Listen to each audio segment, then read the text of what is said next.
Welcome to August's Ask an Editor. Sorry we had to cancel June. I was in jury duty and yeah, it went longer than I thought it would, than I had hoped. So thank you for being patient with us and joining us this month.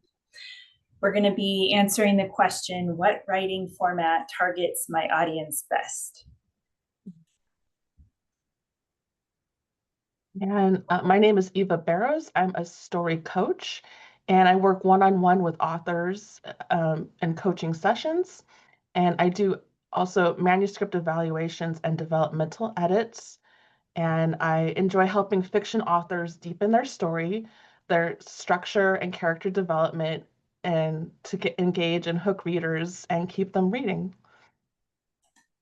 And my name is Lila. I have Levine Editorial, and currently I'm just doing copy editing, mostly for fiction, and any screenplay basic proofreading.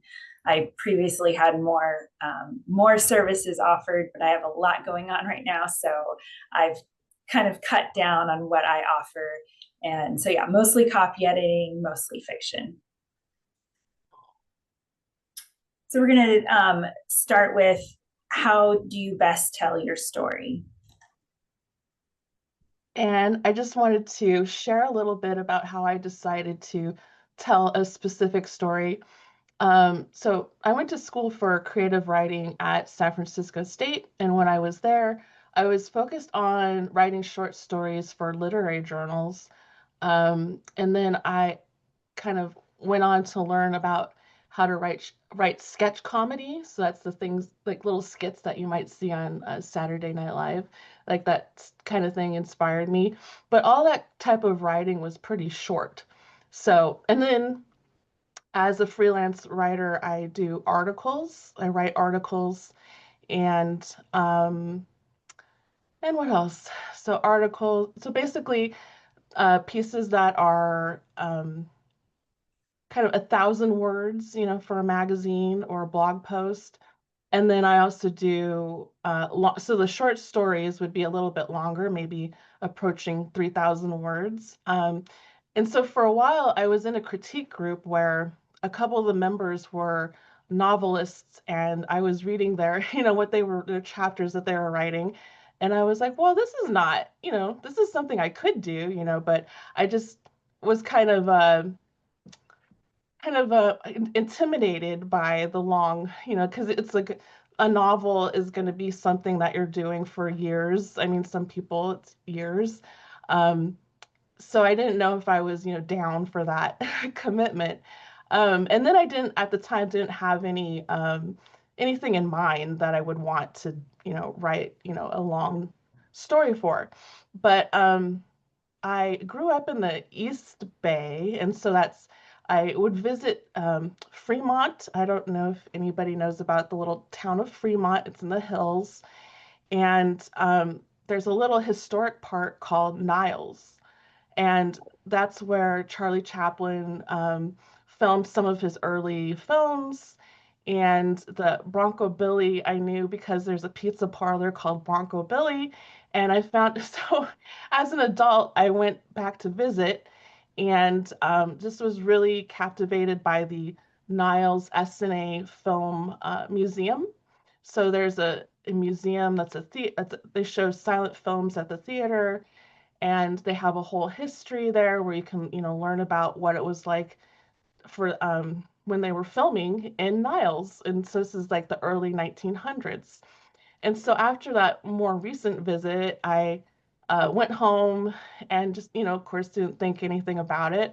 But I had a dream, and it was just this very vivid dream where I had a whole protagonist. So my main character came to me, and of course, the things that happened in the dream, I wouldn't really, I it's not going to be in the novel. It's kind of more of an inspiration because it was a dream and it's kind of weird. So I'm still not translating that into the fiction, but it really inspired me. And so then I was thinking, well, can I turn this into a short story? My dream. And then I was like, I just like, there was just so much going on in it. I'm like, this has to be a novel. So that was a couple years ago. And so then that set me on my novel writing journey.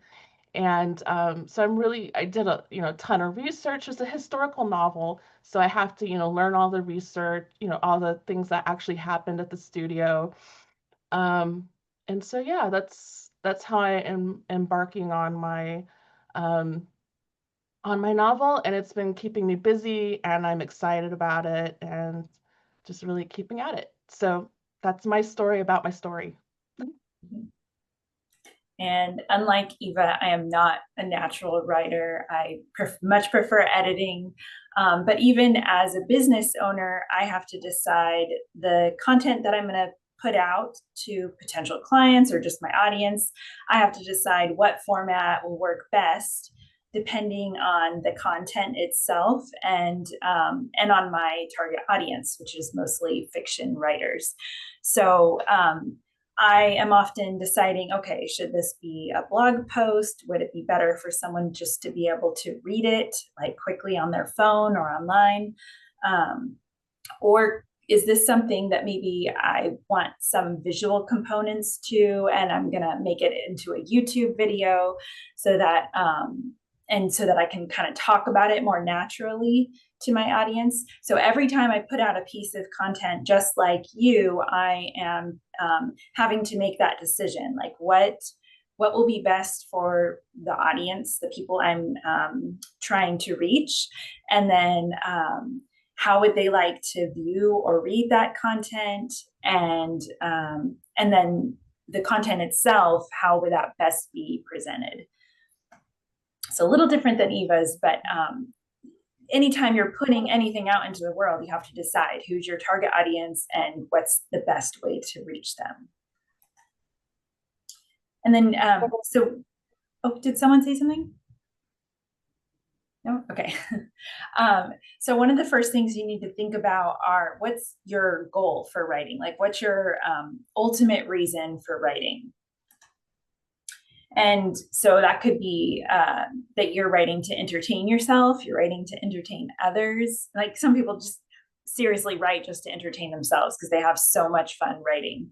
And then other people, other writers, it's more about just making others excited and entertaining others.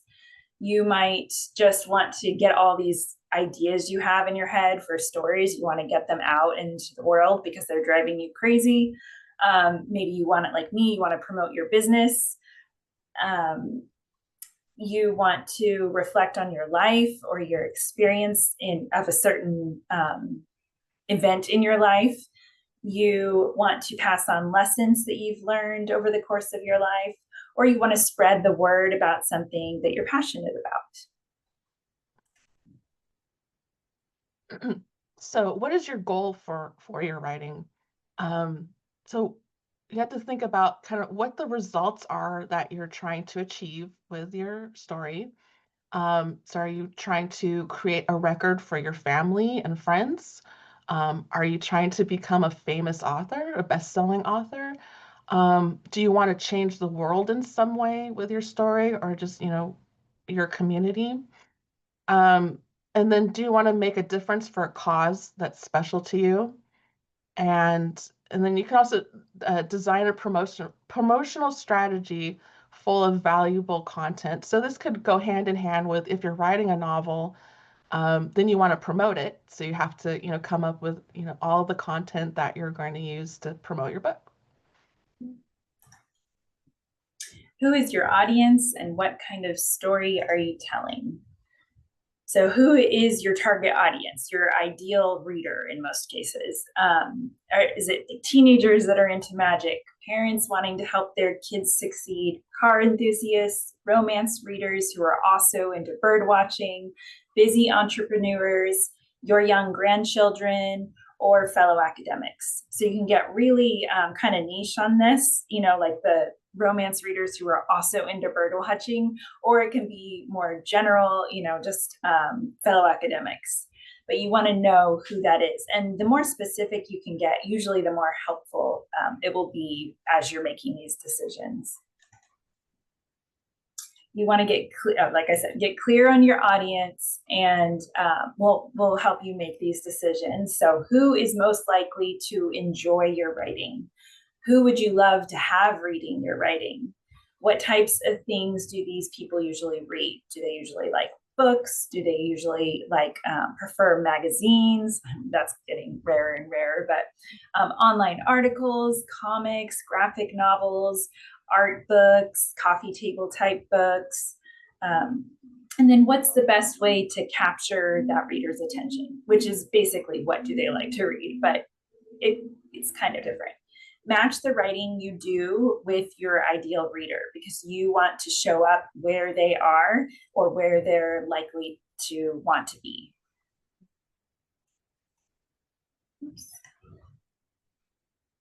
So there's some things to consider, when you're thinking about your audience. So a lot of times people want to tell their family history.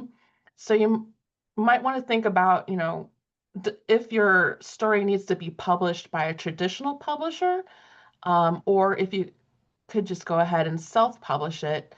And there's pros and cons of each route. The traditional publisher is going to get your story out to more readers, beyond your family. But consider, is that really where your story belongs, or is it just for your immediate close connections? And then if you wanted to tell the story of your life, because a lot of people, want to, think about writing a memoir, you can think about, writing a memoir, you're going to have to, stick to facts and, the things, how events affected you. So maybe you want to think about something that happened to you, or maybe you want to forget about something that happened to you. So you have to kind of think, is it worthwhile, having to reflect back on a time in your life.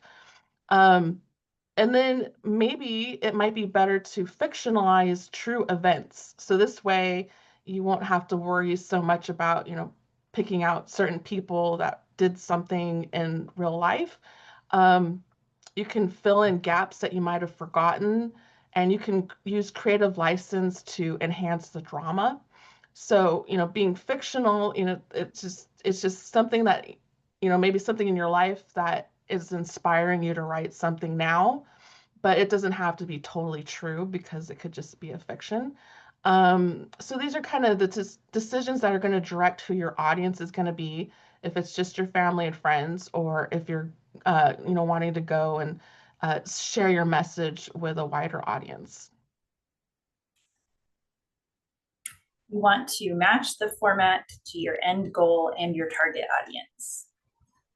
So there's lots of formatting options. You could write a book, you could write a novella, a novel, just a fiction book, graphic novel, comic book, cookbook, children's book, picture book, chapter book. There's so many different categories and then so many subcategories within each of those. And it all depends on, again, on your audience and the content. Go ahead, Eva. So there's more formats. So sometimes maybe you want to write a short story like I was talking about. You don't want to write a whole novel. So maybe you can get that short story into an anthology, because there's like the best travel writing of 2025. And then there's thought leadership anthologies where, business leaders write a chapter and then they go in and create an anthology together. Um, and then you can also submit that same short story to a literary journal. Um, and then maybe you're wanting to do nonfiction, so that could be self-help books, or maybe turn it into a blog or an article series. So if you have your own blog, you can have a series of content, along the same lines.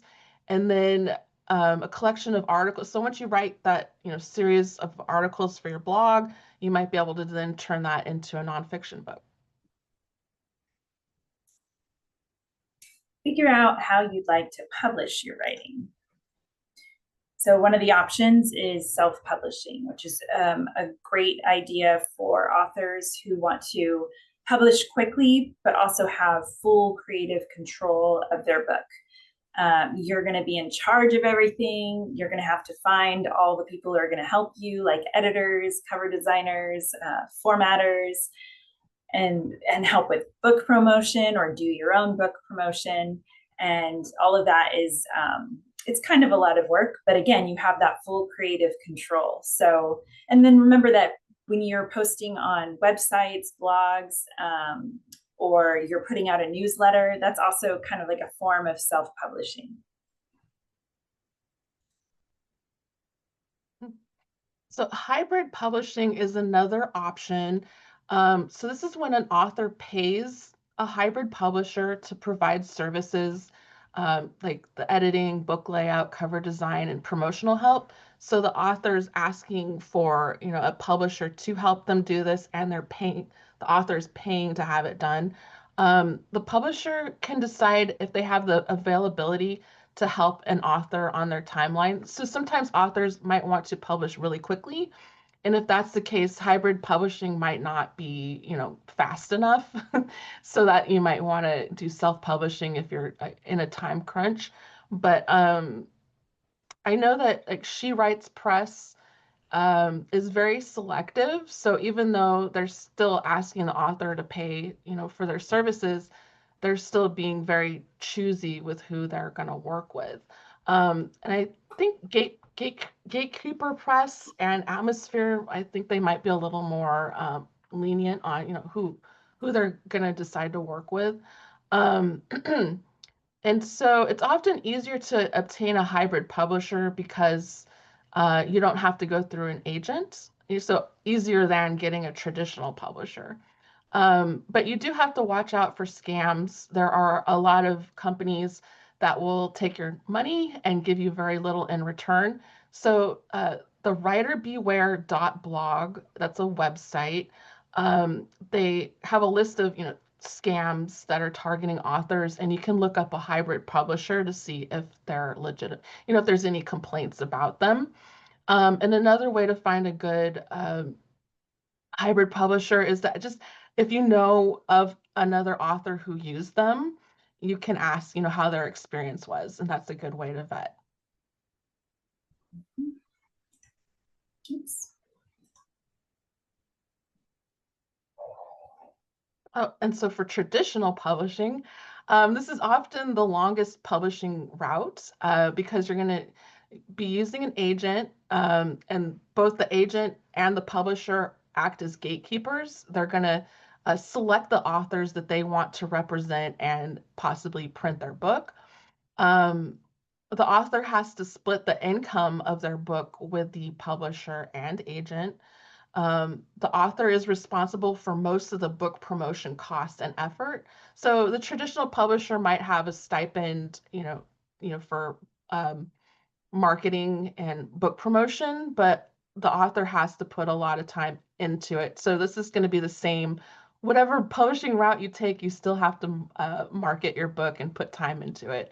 Um, but then using a traditional publisher, it's easier to get into bookstores and it's easier to get reputable reviews and interviews for, interviews about your book and getting on NPR and such. um, and then it also provides some legal protection. So if you're writing about, something that really happened and someone might get upset about being in the book. So the the traditional publisher will, be able to go through those legal protections with you. So you can, for physical publication, you can publish with a university press, a trade publication, independent publishers, a small press, and then there are the big five. So that's Penguin Random House, Hachette, Macmillan, Simon and Schuster, and HarperCollins. Those are like the biggest publishers and the maybe the hardest to get into. But Eva's going to talk about how each big five has many different inputs. Yeah, so each of those huge companies, um, so just to take Penguin Random House, for instance. So I looked up, on their website. They said they have 300 publishing imprints. So that's there's 300 different little sections of their company that represent different types of books. So the agents that you work with are going to send the manuscript to specific imprints within the Big Five company um, that fit, your book. And then the Penguin Random House says that they publish over 70,000 digital and 15,000 print titles a year, and they issue 100,000 ebooks. So that's just to kind of let you know that, even though there's only five huge print, publishers, they have the capacity to do, that many, titles a year. And then each imprint has like a different type of book that it publishes. And so this Writer's Digest books is under Penguin. So that imprint is going to be publishing, craft books for writers. And then there's Listening Library, which is the audio books, and then Penguin Classics, which we know are kind of older, titles that are coming back. So for publication formats, one of the ways you can publish is with I guess, an ebook. This is best for genre fiction, especially things that your readers are going to just want to like fly through or devour. So like romance, especially series, thrillers, fantasy, and yeah, some sci-fi. Novellas are great for ebooks because sometimes when they're physically printed out, they're really just kind of tiny. And so it's best just to be able to give your readers an ebook format, and then they can just read it and you don't have to deal with all those publishing costs. How-to books that don't have a lot of visual components work well for ebooks, and so do short story collections or short stories, even if you wanted to do something really, really small.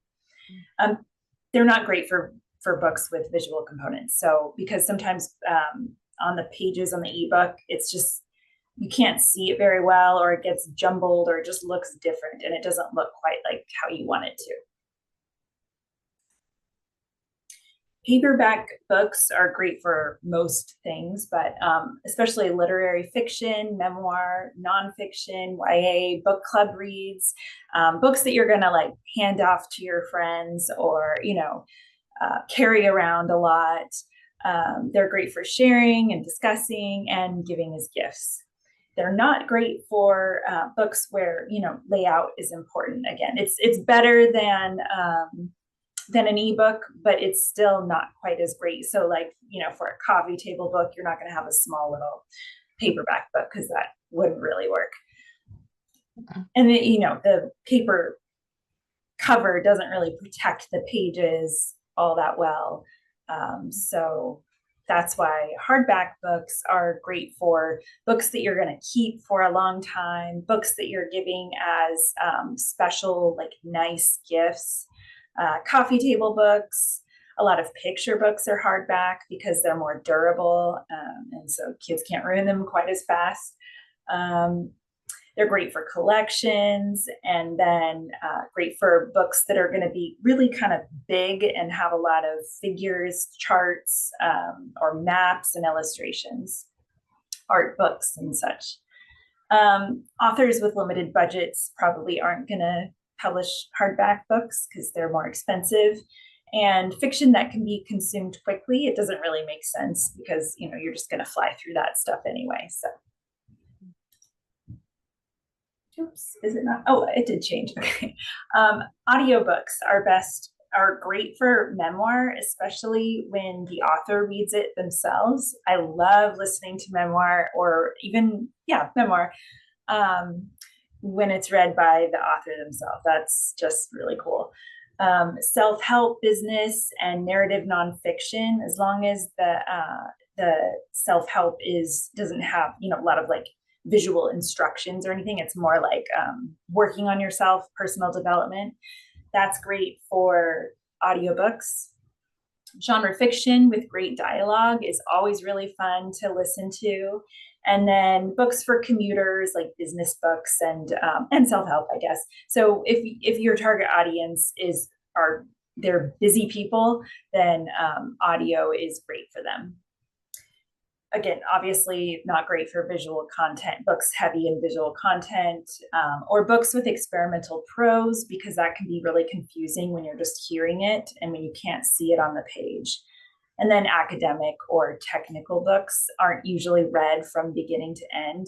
So, of course, that wouldn't be great for audio either.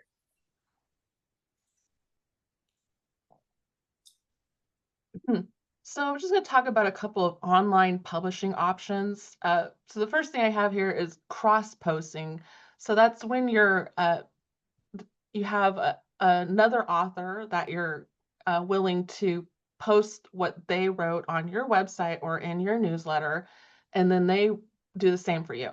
So that's cross-posting, and that kind of helps you get readers, that they have, and then they get readers that you have. And this is great for blog posts or short stories, just to kind of help promote those. And then Substack is a newer online alternative to individual blogs. So I don't know. I would say if you want to have your own blog on your website, that's going to drive traffic to your website. But you can probably, if you wanted to, you could repurpose that same content and create a Substack page with it. Um, and then then Substack also has the opportunity for you to go ahead and distribute the article again through to your subscribers that way, into their email. So it gets into your subscribers' email, and then it lives online, and then there's a social media aspect to it where readers can find you in a social way, and then there's a potential to be paid. So you can, maybe you can, share some content for free and some content you're going to have paid subscribers. So that's just another way to think about monetizing your stories. Um, and then literary journals have online and, in print options. Um, and then they might have special online only stories. So that might be, an additional venue for your story. Um, Magazines are both online and in print, like digital issues. And then just I like the fact that digital versions of articles are easier to share on social media. Like if you had it in a physical book or a physical magazine only, you'd have to scan it, take a picture of it. So it's kind of just neater and easier to read if it's already digital. Um, and then there's, writing articles, opinion pieces, and letters to the editor that would be published in digital newspapers. And that's just a great way to get, the word out about local issues that you care about, um, you know, promote your upcoming events, and then maybe profile local businesses. And these are all stories that are worth telling and sharing. And then, so considerations that affect the route to publishing. So you have to think about, what your time availability is. Um, you know, if you're, if you're going to write a novel, do you have time to write a novel, or you have to figure out how you're going to get that done? If that's an hour in the morning before you go to work, you have to kind of think about, what the trade-offs are, if you're going to start a long project like that. And then it's good to have a time frame in mind to kind of be accountable for the work that you're doing. So like at the time, like right now, I don't really have an end date in mind for my novel, but it probably would be a good idea to go ahead and say, hey, in a year, I want to see, I want to at least have my whole draft done, and then I have to figure out, how that's going to happen. Um, and then there's also financial considerations. So if you have, you went ahead and, wrote your manuscript, then you may need to hire professionals to, help you make the book the best that it can be before publication. If you're self-publishing on a small budget, there might be, eh, less expensive ways to prepare your book. And then, I've heard that there's kind of pre-designed covers out there, that you might be able to purchase instead of having a custom made one by an artist.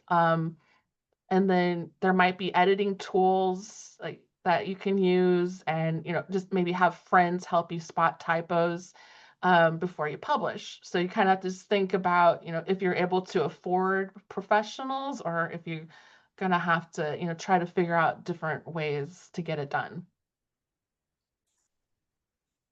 And then there's the skill level.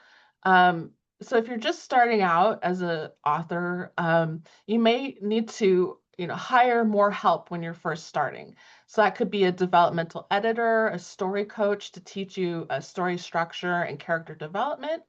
Um, and you can use this knowledge. So once if you pay to have that, and then you can use that knowledge for your next book, because people are going to ask you when your next book is coming out. So and then also there are a lot of great craft books, so writing craft books that you can use to help you get started. And then, so just, your second and third book, you're not going to need as much support because you're going to know what you're doing.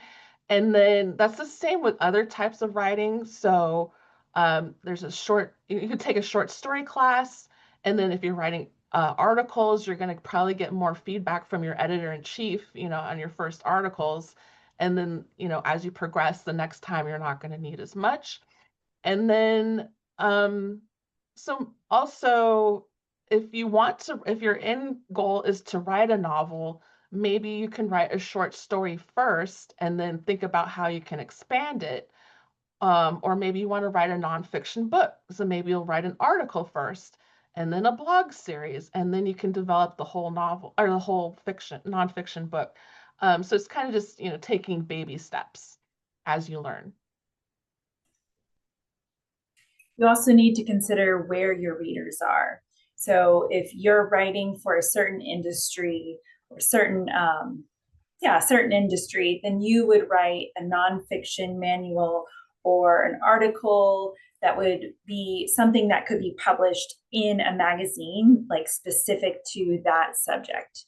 Um, so, maybe about a certain type of car, and then that you could submit it to a car magazine. I don't know car magazines, I'm sorry, but that type of thing. So you're gonna just look for where your readers go. And often you'll know this because if you're writing about cars, you're obviously interested in cars. So think about all the places you read about cars. Could you contribute to one of those publications? If you're writing a beach read rom-com, then a traditional publisher with a history of publishing romance or any similar like beach read titles would be a great fit for you. And then the scope of your story. So is it a big idea? Are you going to write a full novel or a screenplay or a regular play? Or is it something a little more concentrated, which would be better done in a novella or short story?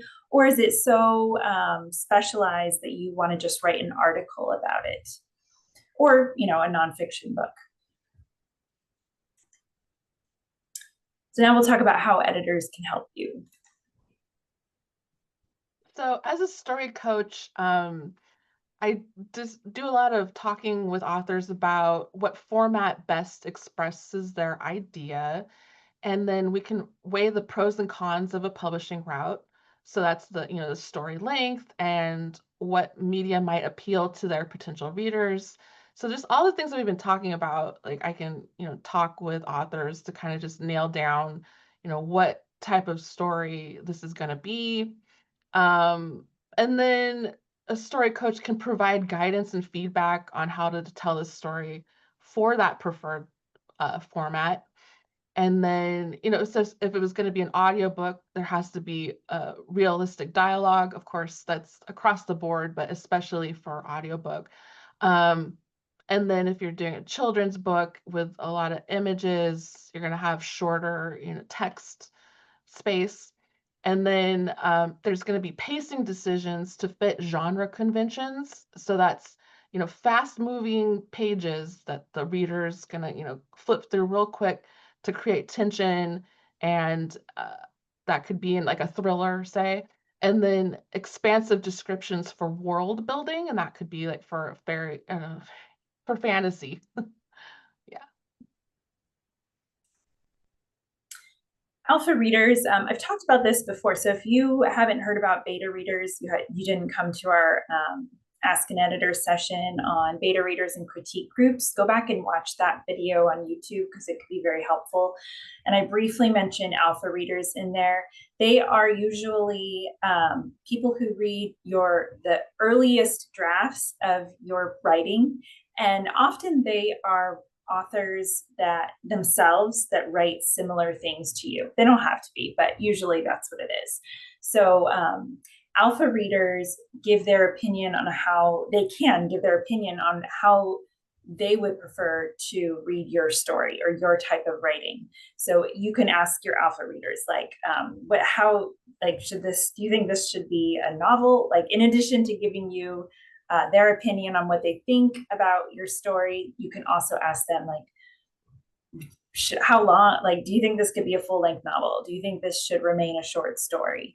Things like that. And they can help you with that. And also what format they would prefer. Like, oh, I would love this. I prefer ebook, or this would make a great audiobook. I think your dialogue is awesome. Do they think your personal essay could be turned into a fiction story? Do they think your autobiography should actually narrow down and become just about one aspect of your life and be a memoir? Do they think you should try to find an agent and traditionally publish, or do they think self-publishing would work great for you? Be sure to consider their opinion, but just remember that it's your story. So you're just getting ideas, but you make the final decision. And then copy editors, they're just copy editing, but a lot of them also have a lot of knowledge on the before and after copy editing. So they can, if you're not sure, where can I find a formatter, or what's the next step, or any of those types of questions about the publishing process, a lot of copy editors have a lot of knowledge and they can help answer your questions. So when you're looking for a copy editor or a line editor, or even a proofreader, I guess proofreader would be, if you're looking for a line editor or a copy editor and there's a specific part of the publishing process that you're unsure of, or just kind of makes you nervous, try to ask your potential editors if they know anything about that part of it. So once you've narrowed it down to like 2 or 3 copy editors that you're going to pick from, ask each of them, what else can you help me with, or can you help me with this? Let's see. I think I covered everything. Okay, so these are our websites down here. We're actually not doing another Ask an Editor either for a while, or we're not sure, but I've just become so busy lately between my editing and then my other part-time job that I have to take a break. So we're not sure when or if we'll be doing another one, but please feel free to check out all of our past Ask an Editor sessions, which are on YouTube, and you can find them on both of our websites.